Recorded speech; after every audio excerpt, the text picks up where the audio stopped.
Good morning, students. Today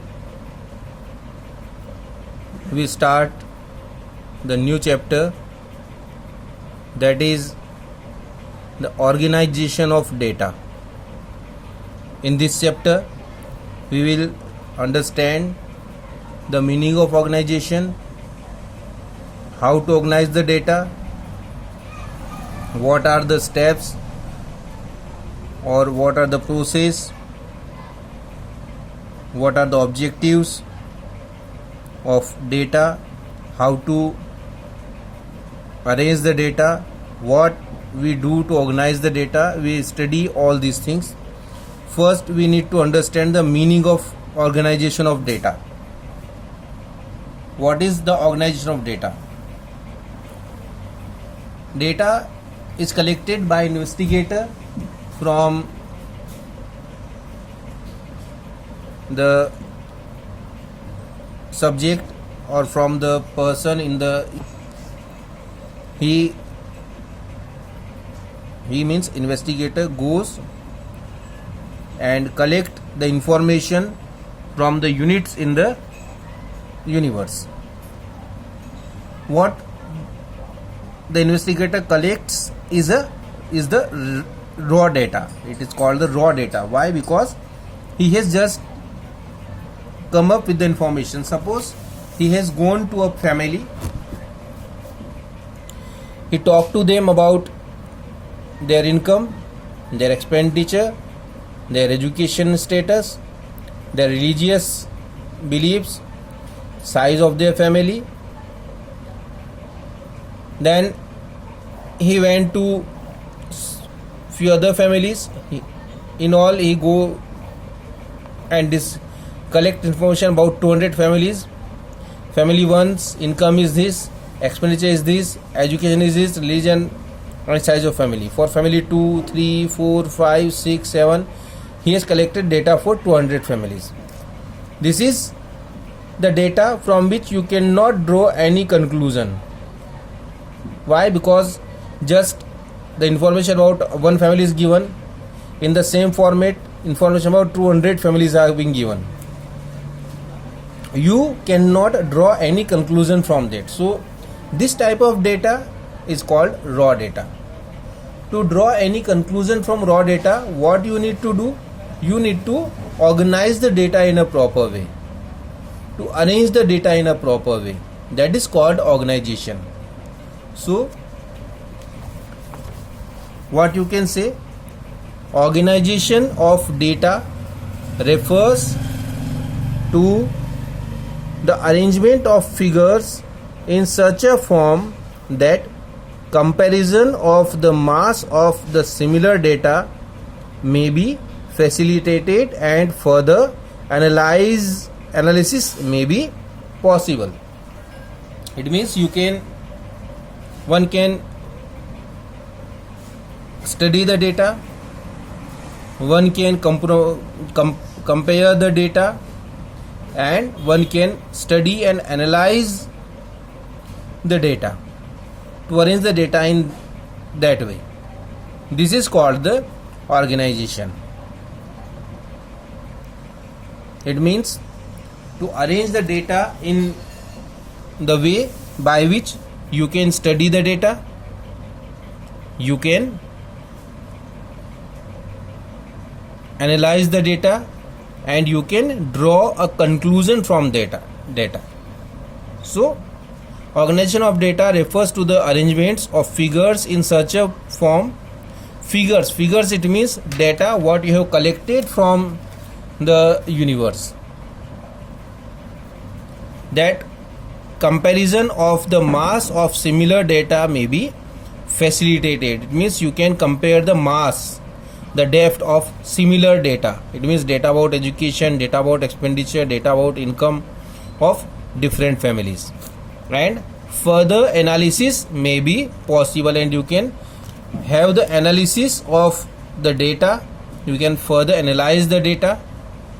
Again,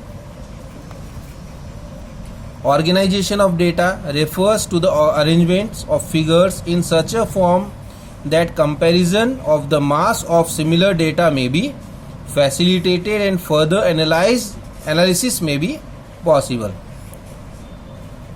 So what we do to organize the data?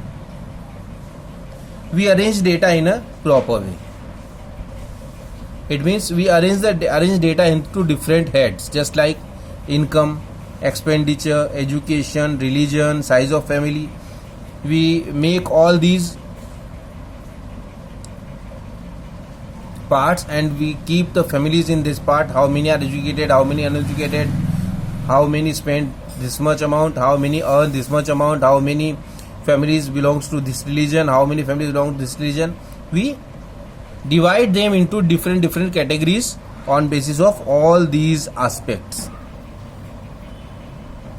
It means what we do, we make some classes: income, under income, families earning lakhs of rupees, family earning thousands of rupees, family earning hundreds of rupees, family earning nothing. Under expenditure, families earning more than lakh rupees, more than 50,000, more than 20,000, 10,000, 5,000 in a month. Educated families, uneducated families. We divide them into different categories. These categories are called class. What are these called? These are called the class. So what we do, we divide the data in different classes. What we do, we divide the data into different classes. So it is again called classification. What is it called? It is called classification. To divide the data into different classes is called classification. So while organizing data, what we do, we classify the data, and the process of the organization is called classification of data. To arrange the data into different categories according to their characteristics or any other similarity.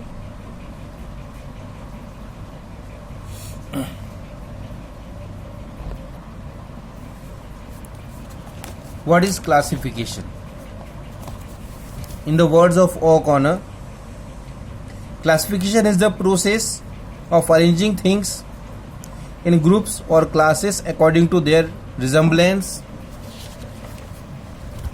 and affinities, and gives expression to the unity of attributes that may exist among a diversity of individuals. It means whatever the data you are collecting, that is the raw data, to arrange raw data in such a way that represent their same characteristic, their same habits, their same attributes, and to arrange in such a way that the diversity of individual exists among the group.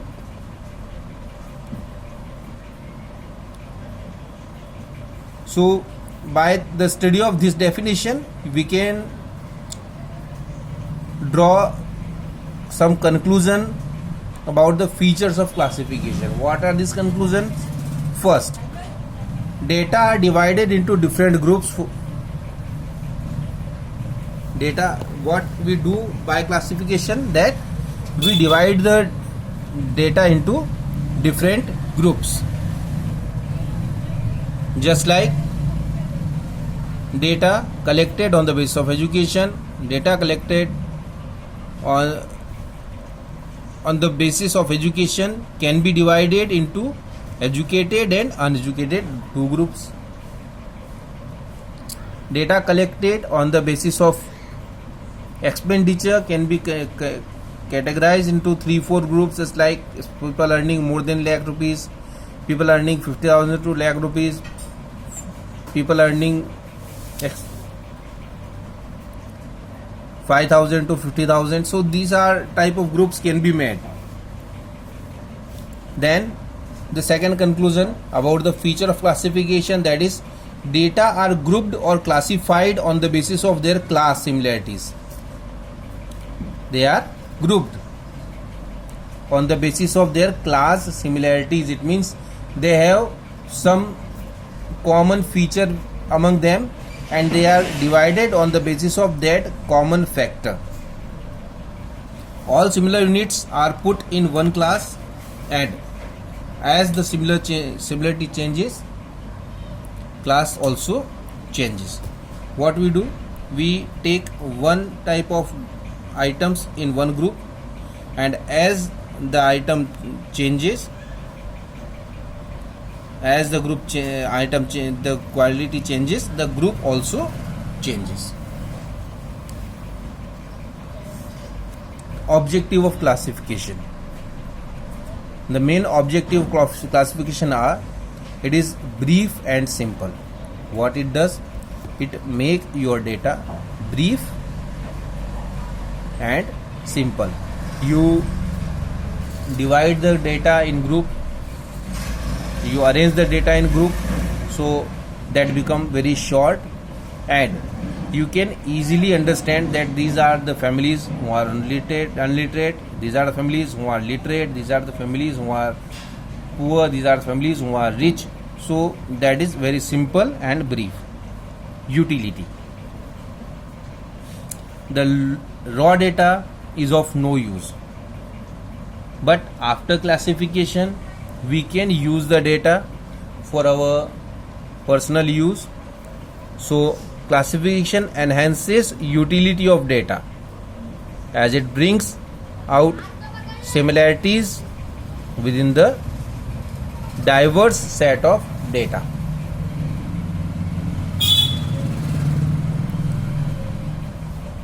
After classification, you can use the data as what you want to use. So that increase the utility. Distinctiveness. Classification gives distinctiveness because we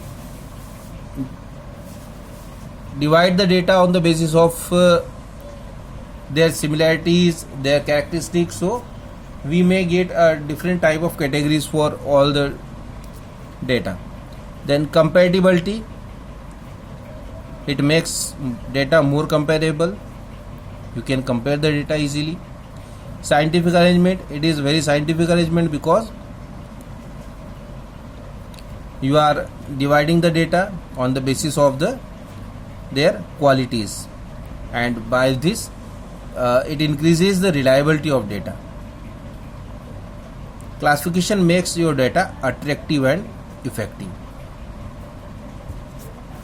Now the characteristic of classification. There should be comprehensiveness. It means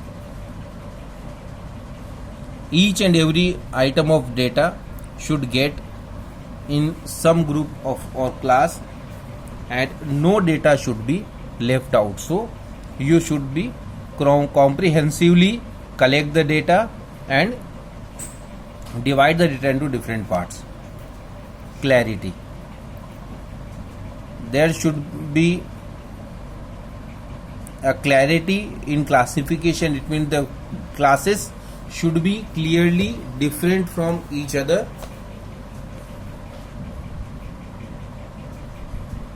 There should not be overlapping of the characteristic of different classes. Homogeneity. The data arranged in one group should be homogeneous or similar to each other. Suitability. The composition of data of class must suit the objective of inquiry. It means whatever you want to inquire. Suppose you want to inquire about the expenditure of a family and you are dividing data into educated and uneducated family, that is of no use. If you want to study about the education and you are dividing families on the basis of age, that is of no use. So the classes should be created according to the needs of your study. Stability. A particular kind of investigation should be based on the same set of classification.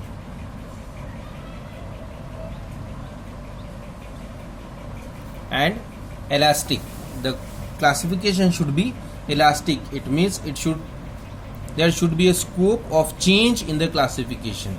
Elasticity, it means there should be a scope of change. Whenever you require a change, it is not that anytime you can change, but if you require, you can have a chance of changing in the class. So there should be that type of elasticity. So this is about the classification, the characteristic, objectives and meaning. Now in next video when we meet, we will talk about the classification and on the basis of classification, on what basis we can classify the data, the concept of variables, the raw data. So you should have the book and you should study the book before attending the video, so that you can understand everything very easily. Thank you.